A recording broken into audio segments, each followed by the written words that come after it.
Hello, everybody, and welcome again. Hopefully, this isn't your first time watching, but if it is, get ready to get hooked.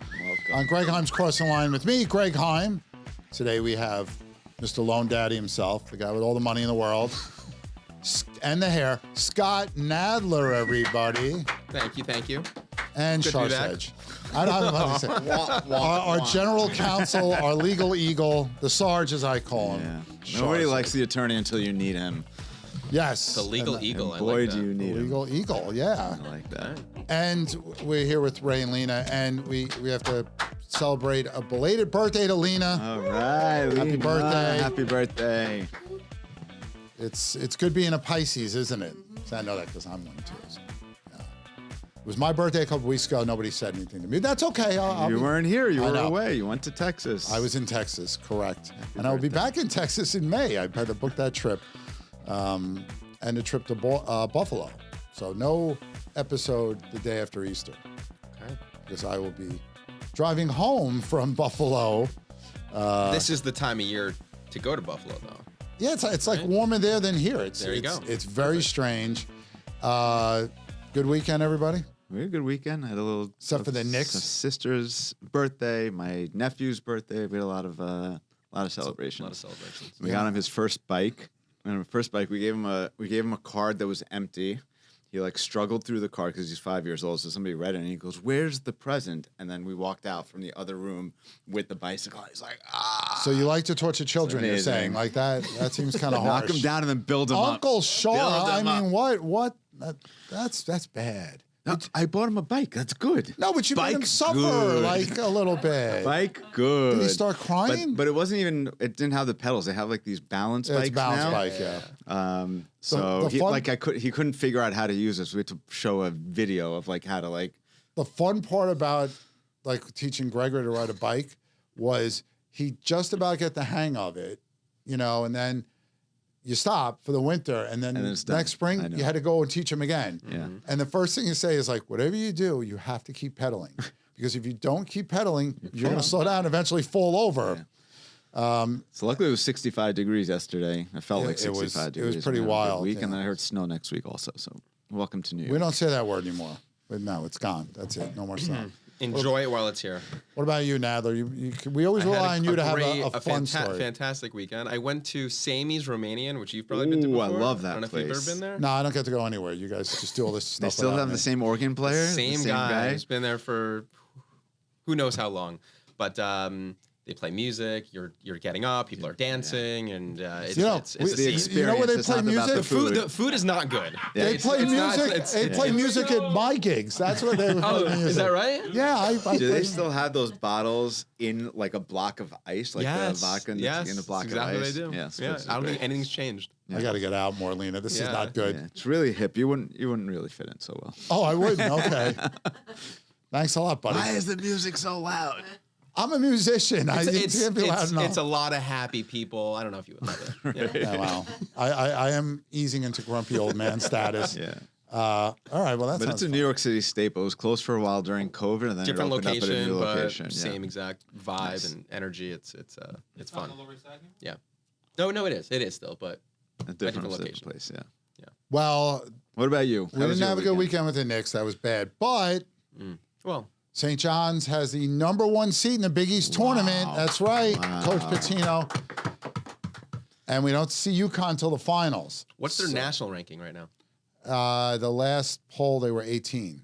Okay. That's great. But they should be higher now. They've gone 16-1, I think, in their last 17 games. College basketball is all about playing well at the right time. It's like college football. If you're going to lose early so you can get back up in the rankings. Exactly. And with the NCAA tournament, they're not even predicted to be a 4 seed, which is surprising to me. But after we win the Big East tournament, they'll have to give us some respect. Do they still play that in the Garden? Yeah. Do you go to any games? I went last year with my son when they clinched the regular season title and when they won the Big East tournament. Wow.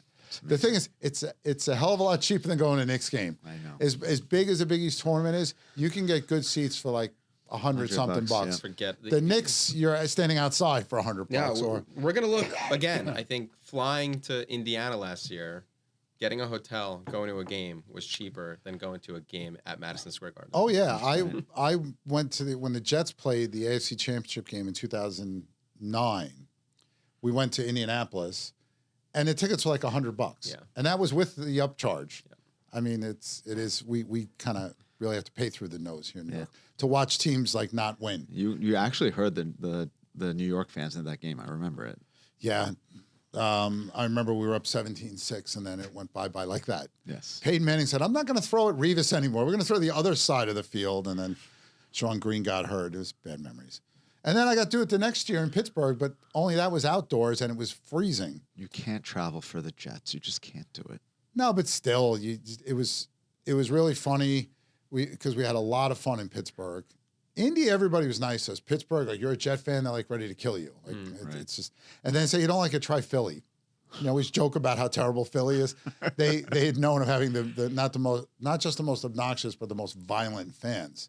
That's why they had the jail in the old vet.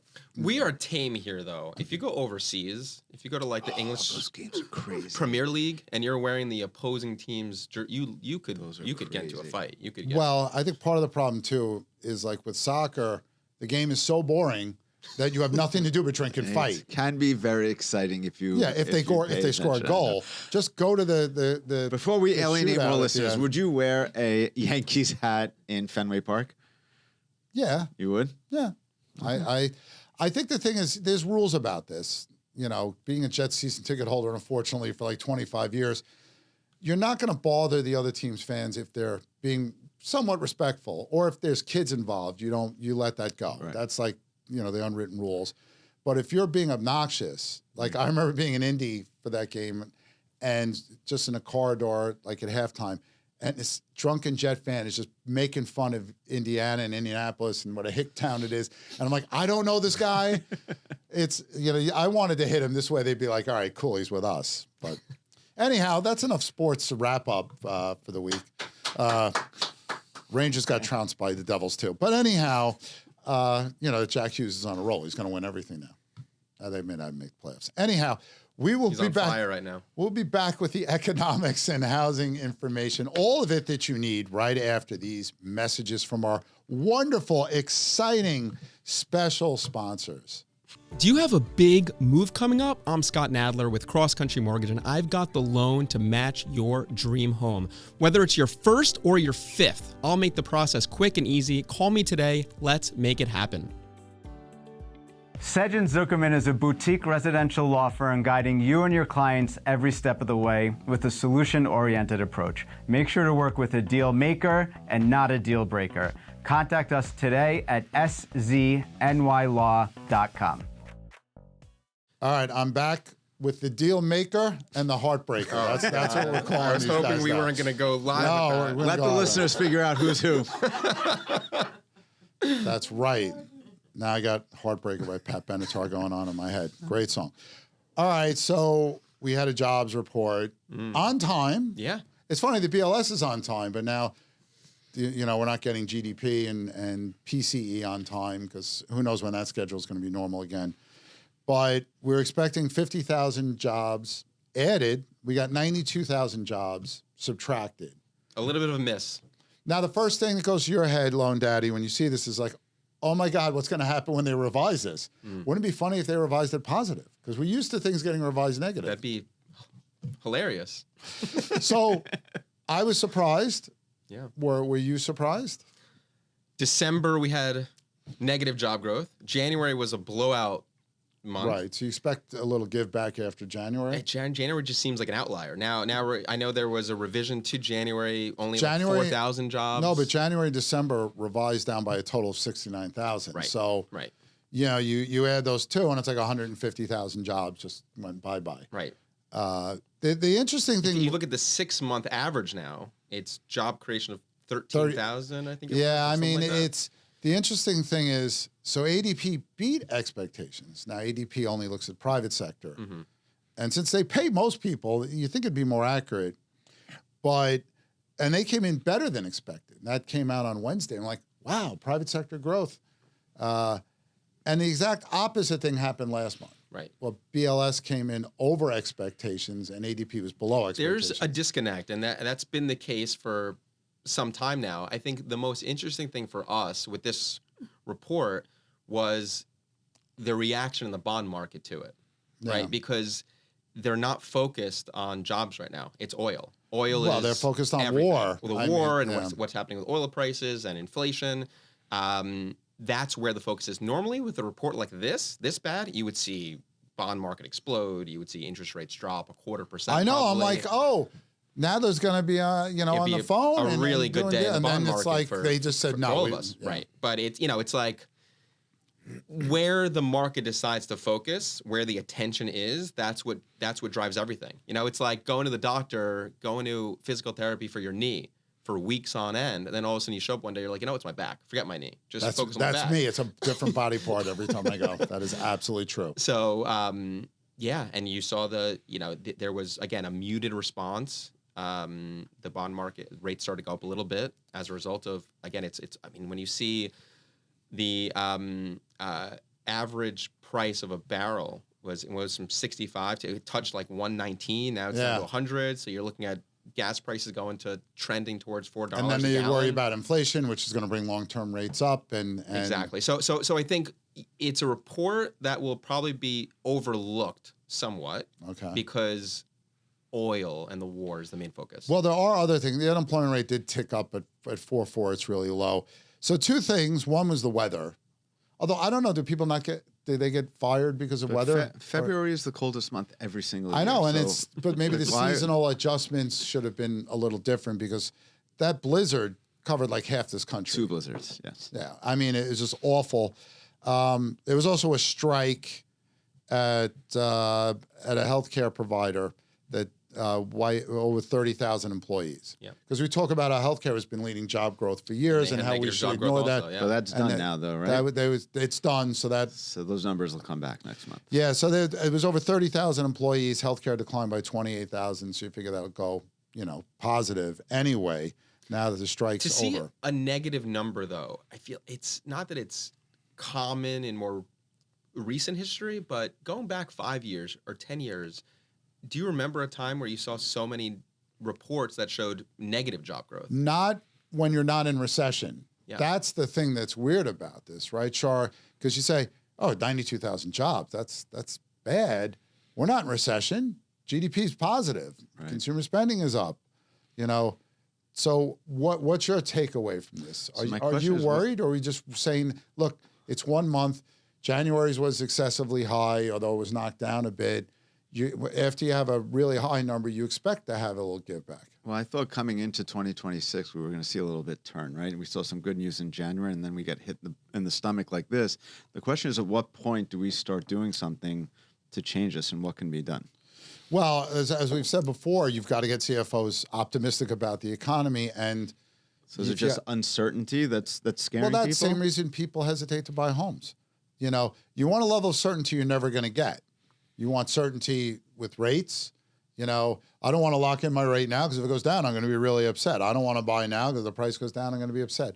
So I think that's part of it. And if you're a CFO, you're controlling the money, you're looking now, there's a war going on.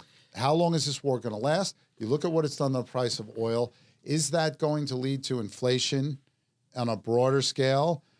People still worried about tariffs and the uncertainty there. How many of them are going to stick around? How many aren't?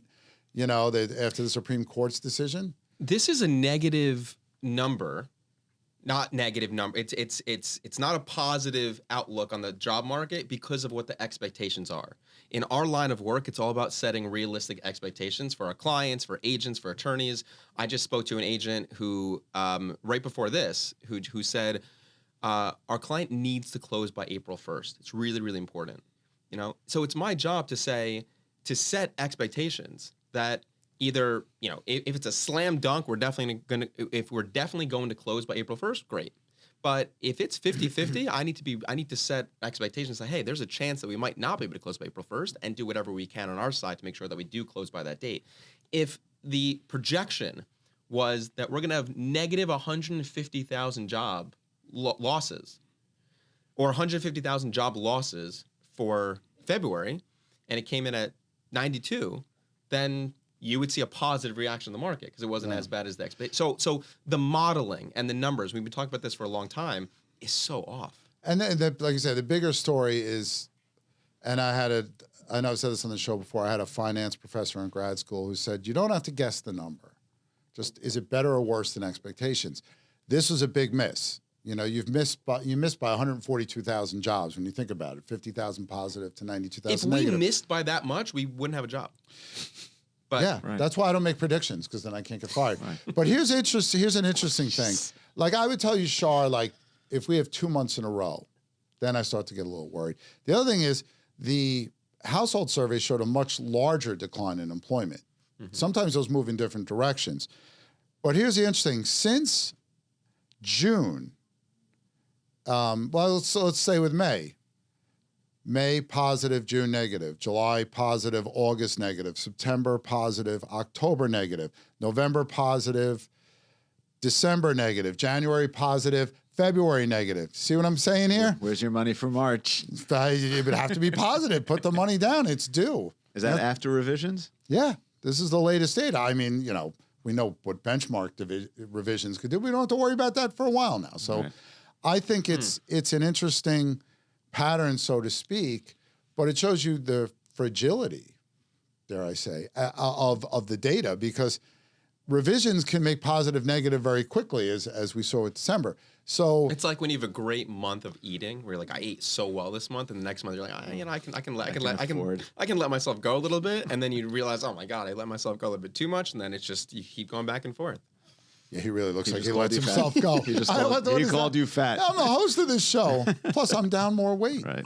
But when you're saying positive and negative in those numbers, they weren't drastically high. It was like hovering on the border. Some of them are scarier than others. October was minus 140,000. So that's scary. Right. Plus, the positive numbers aren't beating 100,000, right. Except for January's number. And I think, like we've been saying for a while now, the fact that we're not even confident in these numbers and they're this mediocre. Right. I'll say mediocre to be nice. But I don't know.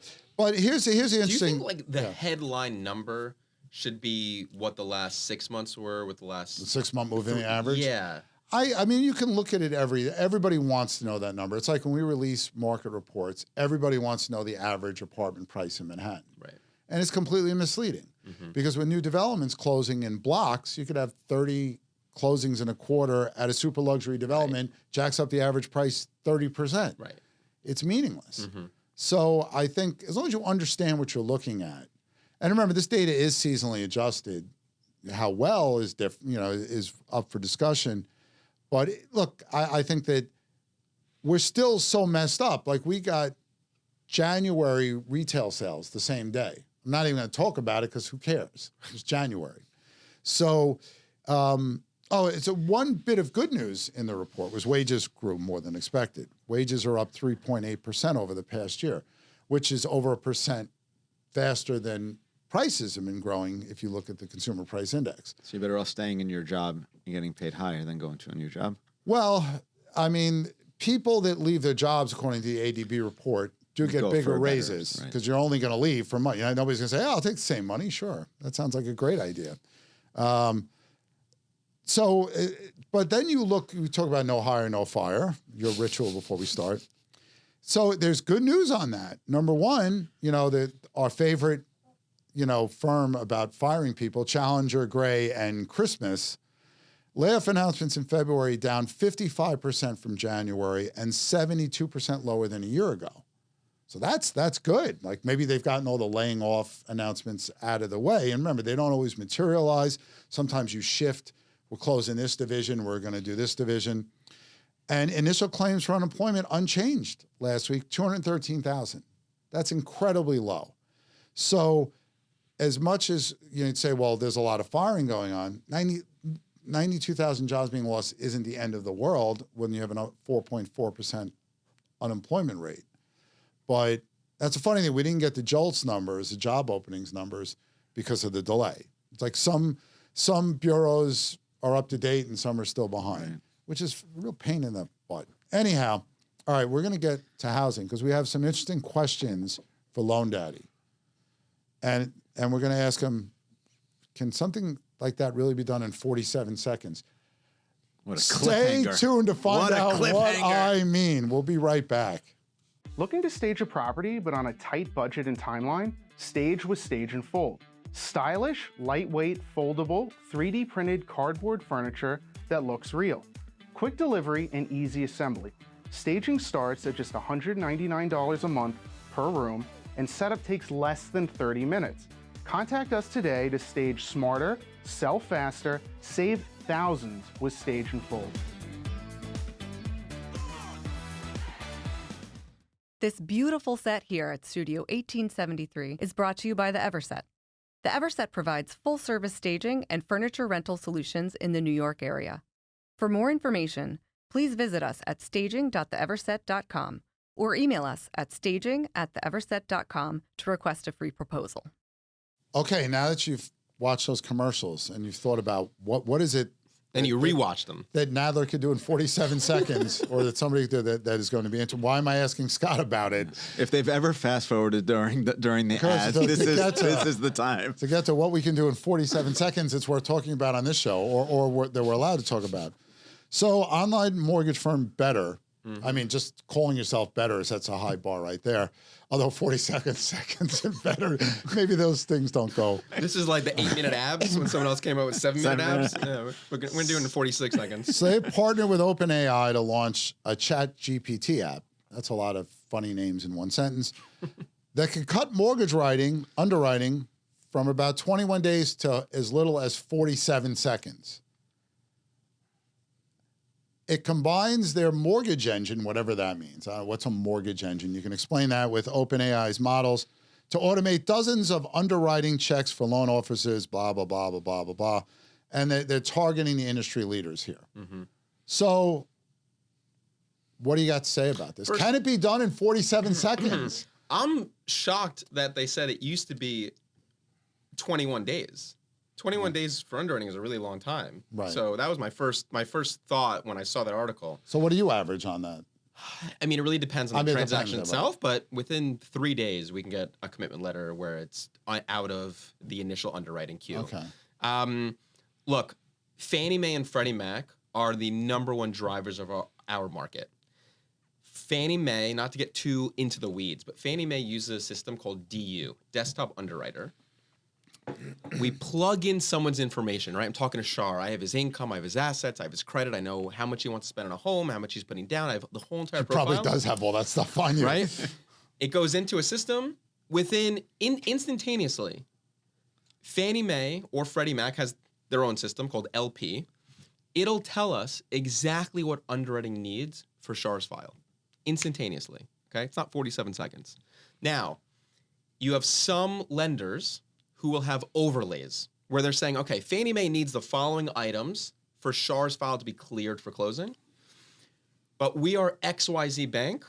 We want a little bit more than what Fannie Mae wants. So we're gonna add our overlays, which are additional items that we need. A company like ours, we just follow what Fannie and Freddie need, right? That's it. So whatever they're asking for, we're gonna sell directly to them, and that's it. This feels just very, it's a great headline. It's great marketing, right? If Fannie Mae requires an appraisal on the property, there's nothing this system can do that's going to stop you from getting an appraisal. You're going to need to get it, right? So again, I think it's a good headline. I think there are definitely tools being put in place that every lender is using or trying to use and implementing to help expedite the process. I mean, our currency is time. You know, how much time everything is a deadline. So how much time can we shed from the entire process? Every lender is focusing on that. Right. And every day, every hour is really, really important. But again, I think there have already been systems in place to help expedite things. And I think the 47 seconds is just a good mark. It seems such a random number. They're also not factoring in that a big part of this underwriting process is getting the borrower to actually provide you the documents and the documents that you need, right? How many times have you had somebody send 4 pages of a statement where it's a 5-page statement. On that though, there are clients who who work for companies that are situated with public systems where they don't need to send any documentation, right? We can So verify if their you're with income, ADP, their you can assets, do it. or we can log into their accounts and get everything that He really does. we need. He knows too much about all of us. There you go. So let's just talk about this company, better.com, for a second, right? So you actually talked about this company without calling them out on the show like 6 months ago.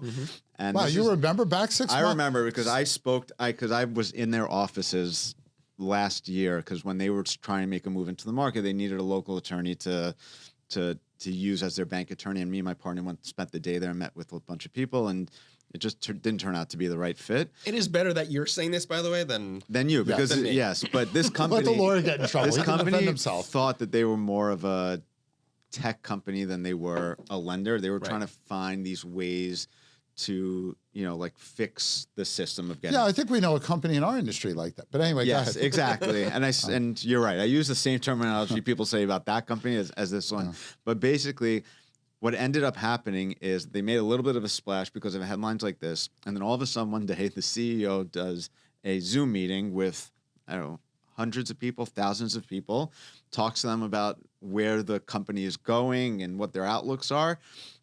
And ended the call with saying, by the way, if you're on this Zoom call, You're fired. You're I remember fired. this now. Yeah, okay. This is them. this went viral. This is them. Yeah. Exactly. So they made a splash by trying to say that, we're not paying our loan officers. They're not incentive based. They're only going to be on salaries. You're only going to talk to 2 people during the underwriting process. Everything is going to be tech. And then everyone was like, all right, this sounds amazing. They partnered up, I think, with Chase for a little bit of time. And then all of a sudden, they had their legs taken out. It kind of reminds me of like Zestimates. It's like, you don't need an appraisal. Just come to our website and we'll tell you what your home's worth. But let me ask you this, Shar. They always say with ChatGPT or any kind of AI, you should check the results, right? Because there can be mistakes. Right. So think about all the things that can go wrong. If this can only take 47 seconds, does that include the proofreading that we're going to have to do to make sure that all this information got disseminated correctly? I was just talking to a broker today who asked me what's the status of a contract with a client who was buying. And I said I negotiated the contract with the seller. I then had to negotiate the contract with ChatGPT because the client took the contract that I negotiated on his behalf, plugged it into ChatGPT, and then on the phone, he went through all of the prompts that ChatGPT had brought up about the contract. And I would say 80% of them either didn't make sense, had nothing to do with his contract, or were just regurgitating information that I had that just asked for clarity. So there are ways to make our business more efficient with ChatGPT and AI, but I don't think anybody's found What can lawyers do in 47 seconds? close your loan. One thing I can add to this Be a also, deal breaker in 47 seconds. this 47-second headline assumes a perfect file. How often we get a perfect file? Oh, never. And there are no 2 transactions that are the same. You could have twins who work at the same exact company, who make the same amount, have the same money in the bank. Why do they have to be twins? Couldn't they just be like 2 random people? Could be 2 random people. Okay. I'm saying it's twins because it's like the makes same his Everything exact. is the same. Because it makes his point. Exact. Like you could have 2 people with the same exact file. The transaction is going to be different. Every transaction stands on its own. I actually said this to a group of real estate agents recently, where they said, I worked with one client where they were able to do one thing, but then I had another client where we tried to do the same thing, but they couldn't do it. Why did that happen? Every transaction is different. Every transaction stands on its own. Like we all have our own unique fingerprint and social security number. Every file is going to be different. So this thing assumes that for a test case of like W-2 employees with an 800 credit score with no deposits coming in. Is that and what's out, in the fine print that those lawyers put in there at the bottom? most likely, yeah. You know, just think of what economists can do in 47 seconds because we do things economically. I'll tell you one thing: we can scare people in 47 seconds very quickly. So the world's I mean, not- we're at. I mean, 47 seconds is obviously it's so random an a number. exaggeration, but I mean, in New York, things move very quickly, right? I mean, how often do you get a call on a weekend or late at night where someone needs a pre-approval or needs to waive a contingency or needs to get something in. Things move very, very quickly. And it might be 47 seconds. We have to come up with an idea as far as how we're going to get this done or a strategy in place. Yeah. So again, time is so important in our space. That's why they wanted to highlight the timing, because time is what is going to garner the attention of the real estate community. That's a great transition to what you're about to bring up about mortgage rates. Are we talking about that next? Wow, what are you looking at my notes? Yes, I can read your mind, actually. He did so much prep. Then why aren't you hitting me if you can read my... No, I'm just kidding. You know, if you wait, right? Time is money, right? We had rates bottom out, I think it was last week, right? That window. All of a sudden, a war breaks out, and rates are not where they were last week. And if you hesitated, or you're like, no, I think it's going to drop a little bit farther. It's like watching a stock, right? No, it's going down. It's going to go lower. Right. Now, how many I told you so's did you have to give out? No, you wouldn't do that. That's rude. I would do that. That is not my style. Yeah. No. But I mean, for the week, it averaged 6% according to Freddie Mac. So you're still good, but right. But it's again, we're talking narrow range.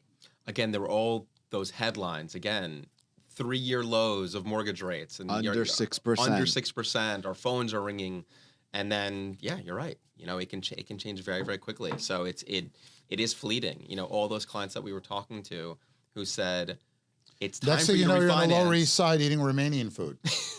I mean, that's a big swing for you. It's true. Yeah. I'm sorry. Go ahead. Now I want to go to this place, but you guys won't take me. We actually should go. You should go with your wife for your anniversary. You would love it. I'm not going to drag her into the Lower East Side. She's not going to want to do that. I live in Long Island. You should ask her. Okay. It's the thought. It's the thought that Can counts. you ask her for me? Because you could do it a nice, handsome. Get her on the phone. Let's do it right now. Let's do it live. No, So what are you telling people about rates now? Obviously, there's going to be volatility because of the war. If someone's closing within 30 days and they're not locked, now's a good time probably to lock it in, right?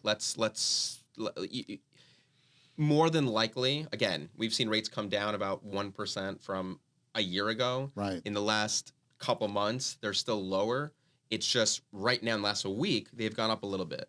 Right. So if you're unlocked and you're looking to close in the next 30 days or so, I think you should probably lock. If you're 30 days out and beyond that, it's a conversation. Here are the pros, here are the cons. You know, there's so much that we don't know. This war can end next week and oil prices can start to drop again. And all of a sudden you see we're back to where we were the previous and I think week. it's like the oil market is like the stock market. We're talking about futures here. Right. So this can get stabilized very quickly. Let's hope this thing does not. It's similar to drag on. rates also in the sense of prices go high very, very quickly, and they go down very slowly. Right. Right. They go up like a rocket. They go down like a feather. So now we have a subsection of the Nadler rule. Correct. This guy gets everything. You're going to be chairman of the Fed before I'll ever get it. He's going to win a Nobel Prize in economics before I ever win it. And you'll still be here. And I'll still be doing the show. This great show. But you guys will be taking your newfound fame on the road, and you'll leave me behind. Imagine you quoting me on this show. No, that's never going to happen. Fed Chairman Sarge said. Could you imagine the rants I could go on about Shar? I mean, the fact that I know him makes it that much easier. I started this guy in economics. Guy doesn't even have hair, and we're letting him run the economy. Come on. Yeah, I made you. All right. So one last thing that came up. You heard that? No hire, no fire. I taught him that. I taught him that. He's probably trademarked it by now, and So there's 3 kinds of housing markets. There's a buyer's market, a seller's market, and a balanced market or neutral market. And we're still in a seller's market. That's no doubt. But it was starting to see at least heading more towards neutral. And, basically it's easy to say, like, who's setting prices? Like that, to me, that's the most general definition to determine what the market is. And, I mean, the easiest way to tell someone, be look, when there's more homes for sale than there are buyers, you're in a buyer's market, right? Means you have more choices, you can negotiate, you don't have to rush, you don't feel panicked. You don't need the approval in 47 seconds. You can wait the 21 days. More importantly, you can negotiate. You can negotiate seller credits, take your concessions, time, timing, all that. So you have more leverage. there is a statistical way to determine this, so I thought I'd let our wonderful viewers in on this. So it's called the months of supply. If we didn't build any more homes, so let's say there's 100 homes on a market. You go, okay, there's 100 homes for sale. That's the next question that Shar is going to ask is that too little or too many? The way you figure that out is, well, how many are selling each month? Mm-hmm. So if you're selling 10 homes a month and you have 100 homes for sale, that's a 10-month supply. Mm-hmm. It means if you didn't add anything, you'd be out of homes, and that's very high. So the way it works is less than 6 months, you're in a seller's market. That's where we are right now. Existing home sales nationally, every market is different, just under a 4-month supply. So it's still showing sellers. 6-7 months is kind of balanced. You know, it's give and take, people meeting. Usually those are good markets because nobody feels so empowered that they won't negotiate to get a deal done. How do you calculate this? Listed number for of sale? active listings divided. Now the way that NAR does it with existing home sales and the Census Bureau does it with new home sales is they take the current number of active homes for sale and divide it by the sales from the closings from the prior month. Mm-hmm. Okay. When I do my reports here in Manhattan, we do a 6-month moving average because things, smooth things out a little bit. 6-7 months balance, greater than 7 months is generally considered a buyer's market. But this also shows you the difference between existing and new home sales. Existing home sales under 4 months supply, new home sales almost 8 months. So big difference right now. We know that new home builders have had to offer a lot more incentives. That means new construction, home builds, newly constructed homes. And it's weird because you would think new homes cost more than existing homes, but the existing home sale average price is higher than the new home sale average price because we're building other things other than McMansions. Remember, for years we were just building McMansions in the U.S. So there's your little statistical thing. How do you have more of one than the other? How do you have more? People are buying more. You're building more homes than the markets want. You got to remember too. More than new. There, you're considering how many new constructions were bought the month before. Right. There's completely different data sets. Okay, got it. And you can only build new homes where there's land. Like in Long Island, where I live, you can't build any new homes. You're gonna have to tear something down, and that's why existing home sales have, you see higher prices now, because there is such a lack of inventory, and you have to move quickly. New home sales, people can wait; they can get more. It's easier to get concessions out of home builders, right? Than typically than a seller in a suburban area right now. They don't want anything. They're not gonna give you anything. If you're a buyer in the suburbs right now, whether you're up in Westchester or out east on Long Island, if you're not finding a house off market, you're paying 10, 12, 15% above market right now. And that's with the crazy taxes and carrying costs that you have. And it's been like that. The best part Thanks of this, for that happy news, Shar. the best part of that article was talking at the end about how it's different for every locality. All real estate is local. We say that as much as you say no hire, no fire. We say all real estate is local. And but I thought it'd be good to. As far as economics go, it's a simple concept. Once you get used to it, we have far more complicated equations and ways to measure things. And look, you shouldn't make decisions to buy or sell based on a formula. Do you need a home? Do you want a home? Are you getting married? Are you getting divorced? The strategy, though, is going to vary whether you're in a seller's market or you a need buyer's to know market, what you're walking into. Exactly, and I think this is great. It's good to know the macro side of things, but if you're working with an individual buyer and they're looking at properties that are acting more like a buyer's market or acting more like a seller's market, you need to know that. And so if you have a property that's acting more like a buyer's market and you see it's been on the market for a long time, you can negotiate a seller credit. You can negotiate a longer contingency period. Whereas if you have something that it seems like, you go to an open house and 50 people show up the first day and you know that multiple offers have been submitted, that's a seller's market. Now you need to maybe waive a contingency and try to show the seller and the listing agent some level of certainty and speed, or give them what they want in that kind of market. So I think it's important. New York is unique in the sense of you can have one property in one building acting more like a buyer's market, and across the street you have a unit that's acting like a seller's market. So I think understanding that and communicating that to your buyer or seller and having a plan in place for each is what separates the top agents from people who aren't doing a lot of business. Well, you need to know this too, Shar, because you're negotiating contracts. There's concessions and things of that nature in there. You can show them the statistics and say, look, Greg Heym said that this is below 6 months, so you don't have a lot of... Right. That's one of the things I always tell my brokers is that attorneys are coming in after you've negotiated the deal. When you present a new deal sheet, a purchase or sale to your attorney, you create the atmosphere of how the attorney negotiates the deal. If you send it and say, hey, we just listed this, we got 7 offers, here's one contract, we may get another one out, that one doesn't create the urgency as when a buyer says to me, hey, we just won a bidding war on this one, let's move quick. And then you negotiate the contracts very differently. If you're looking to get into contract right away, you might let some things go that aren't necessarily deal breakers. But when you have leverage as a seller and other buyers, or if you're a buyer who knows the seller is just desperate to sell, you can squeeze the contract negotiations in a different way. So it definitely makes a big difference on how deals are. Yeah, when I bought my home in 2006, which is a crazy market, not as bad, much worse today in Long Island because there's nothing for sale. There was some electrical issues, and I said to my attorney, it's like, can we get them to fix that? And he's like, no, probably not, because someone else will come and they'll do the work. So we found a nice middle ground. But that is the thing, and you could say, well, look, I know it when I see it, but if you need some statistical help, there's also things like buy versus rent ratios and things of that nature. I don't know if anybody ever uses that. That's when you look at like your annualized rent versus the cost of a home, and if it's a certain multiple, it makes more sense to buy or rent. I don't know that a lot of people do that. I've asked a lot of brokers. I'm like, do you ever have someone who said, "Oh, my number's 18. I should do this"? I think a lot of people try and understand that difference, but I don't think anybody has. Because that's either you want to own something, exactly. And you can, or you don't, right? Because plus here in Manhattan, if you want to buy something, you're not going to get a single family home because there's only 2,000 of them in the whole island. You're probably going to have to buy an apartment. Or if you want certain features, you may not be able to get that in a rental building.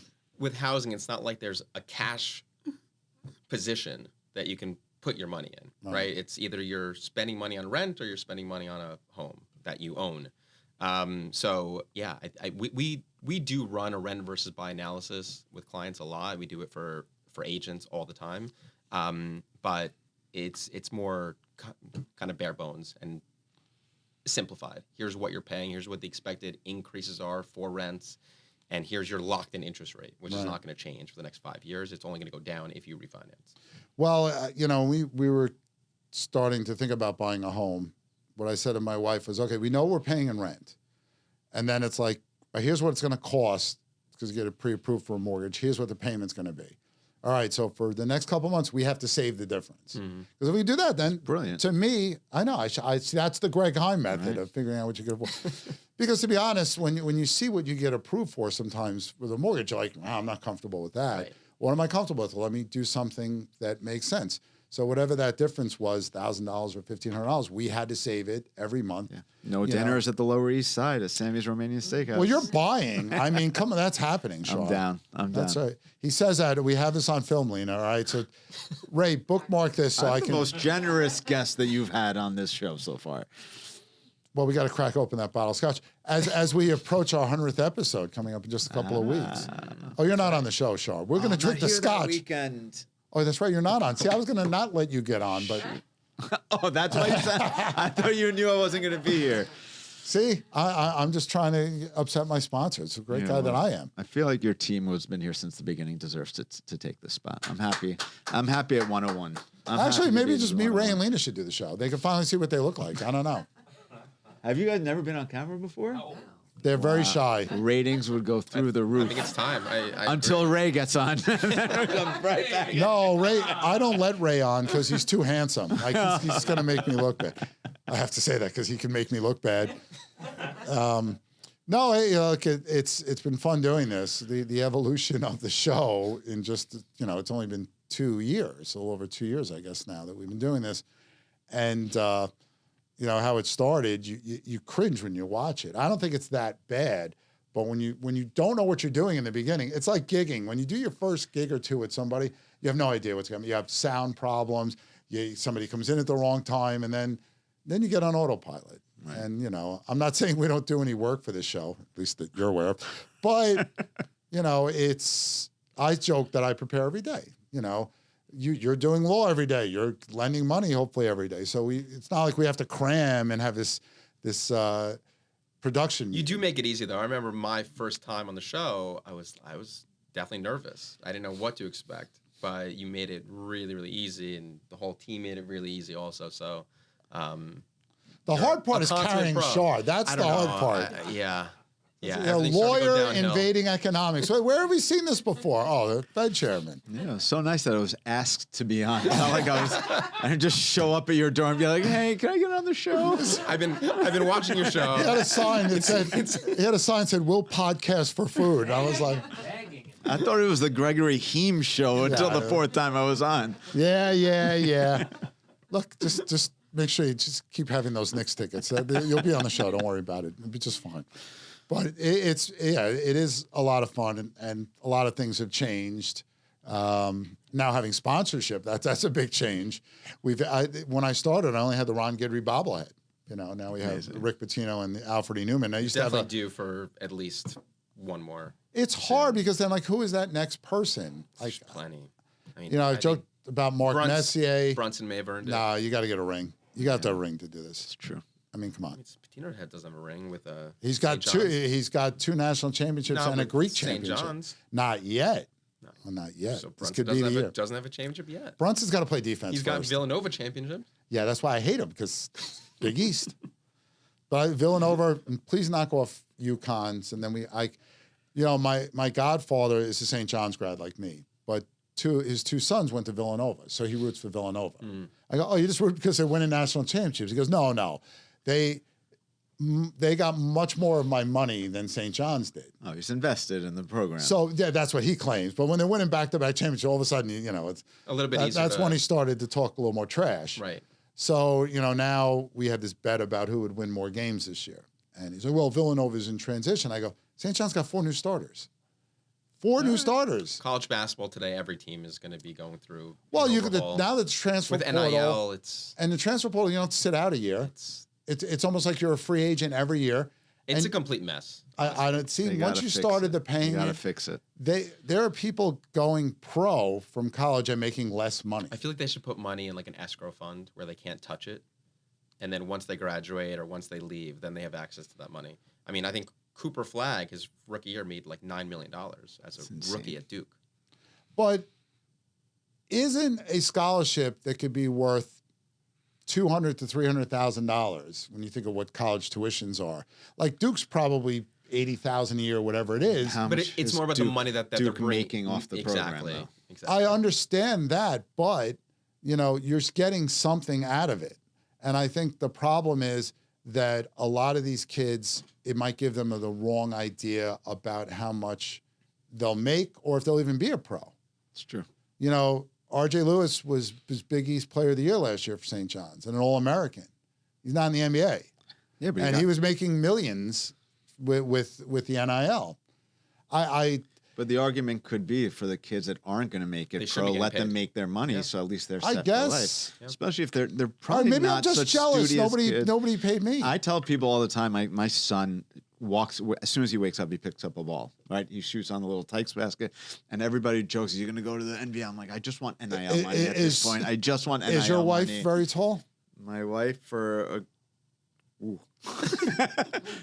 relatively speaking, she's tall, yes. All right, well, then maybe a shot, but you're not tall, so you know. Listen, you just need speed. Then again, he allegedly played basketball at a high level. We see if we have proof of that. I didn't play as far as him, and I also play. When I got dunked on in junior high school, that's when I stopped playing basketball. Did you really? Yeah, it was awful. We used to get killed like all the time. I used to be able to dunk a tennis ball. My hands weren't big enough to palm a ball. That's impressive. It's pretty good. You don't got that kind of vertical. Tell you. I used to. I'm 47 now. At 18. Easy to say, right? In my youth, Lena. I'll show you some videos. Oh, man. I'll show you some videos. I jumped over Dwight Howard once when I dunked, just like Nate Robinson did. I didn't know you knew how to jump on trampolines. Please, no, I got hoisted up there. It was a bungee. It just had me go up. Let's go. We can have one episode where we're playing the outdoor episode. Yeah. The outdoor. Well, we need somebody else for the 2-on-2. Ray is here. Lena can be the ref, or Lena can play. We got to see if I got to find a broker that played at least high school basketball or something like that. Or maybe next time I have Shar's tickets, I'll talk to my buddy OG Ananobi and have him help. There you go. You know, guarding Shar should be a nice, easy break for him. Just watching OG just swat that stuff, dunking over Nadler would be great. You'll be shocked. Well, see, this is why we do this show, because it's so much fun. And, you know, every week I don't prep with the economics and the housing. It's the insults I have to have ready to go. They seem to come naturally for you. You know, these are not pre-written jokes. I want to be the Don Rickles of economics, you know, right. just I love Don Rickles. Insults for everybody. You are there. All right. I don't think there's anyone in second place. See, we have fun, we do. Even Ray's smiling today. Let's go. It's 70 degrees outside. The winter's who let these children in the podcast room here? Come on. Well, that's the show. Great show. Well, if you... That was fun. It's very nice of you to glaze yourself. See, I'm using another Gen Z word. My son's always like, Dad, why are you always glazing this guy or that guy? And I'm like... Scott, you missed the 6-7 episode. I did. Yeah, thank God. Well, my son's got a great 6-7. Now we have 4-7, right? 47 seconds, 4-7. There you go. By the way, it probably would have been smarter if they made it 6-7. Would have gotten a lot more traction. The worst thing is when you have a wife who works in elementary school, she just comes home like walking in like this, and like that's all she hears all day. These kids do not get tired of this. I don't know. We got to do a statistical analysis to see what the average duration a saying is. You know, like they would stop the cap, stuff like that, and you know that it goes away eventually. No, this 6-7 is ingrained in them, like until they're our age. Oh, you think so? Yeah. And who is it? Is Alonzo Ball? Alonzo Ball. Like he's partly to blame. No, for this. Was it the other one of the Ball? LaMelo Ball. LaMelo Ball. See, there's nothing good comes from that Ball family. It's all the father's fault, you know. It is. You can have him on the 2-on-2 game. The dad? Yeah. He's a tall guy, I'm sure. Claims he beat Michael Jordan one-on-one. He claimed he could beat Michael Jordan. He didn't claim that he did, right? Okay. Well, Nadler said that last week that he could beat Jordan. Didn't you say that? No. I didn't think he beat Michael Jordan. I don't know. Jordan had a great clip about the GOAT conversation. He was completely like, this is not a real conversation. You can never. The one thing I'll say about Jordan is I don't know if I've ever seen a more physically fit athlete. I mean, the guy could have played every minute of every game of his career. It's true. He didn't miss games. Yeah. He see the one year he had an ankle injury. And then he came back and scored 63 points in the playoffs. Yeah. Show off. I saw him out one time while I was in law school, and he just had an aura. That's what everyone says. He's one of those guys, one of those athletes or public figures that you just want to like watch him do anything. Yeah. Watch him eat a sandwich. It's like he's going to do it differently than anyone else. I'll tell the story another time. All right. Well, that was cool.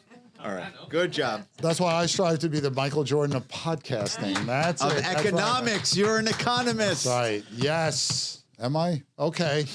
The lawyer said it, so there you go. Good job. Someday when he hires me to be like his assistant at the Fed. Oh. No, that'd be it. No, I keep him on retainer just in case. You'll have a job in my administration. See, the problem is We'll find something for you. I spend too much time around lawyers because Nikki's a lawyer. So, you know, I'm surrounded by them. I hope you treat her better. I have to. She goes to kickboxing every morning. It's no, we had a wonderful gig on Saturday. It was a lot of fun. And we'll be at the Snug in Wantaw this Friday from 6 to 9. Please drop by. Anyhow, have a great week, everybody. And again, thanks for the support and like and subscribe and all that stuff we used to say early on in the show before we gave up on it. We'll see you next Monday.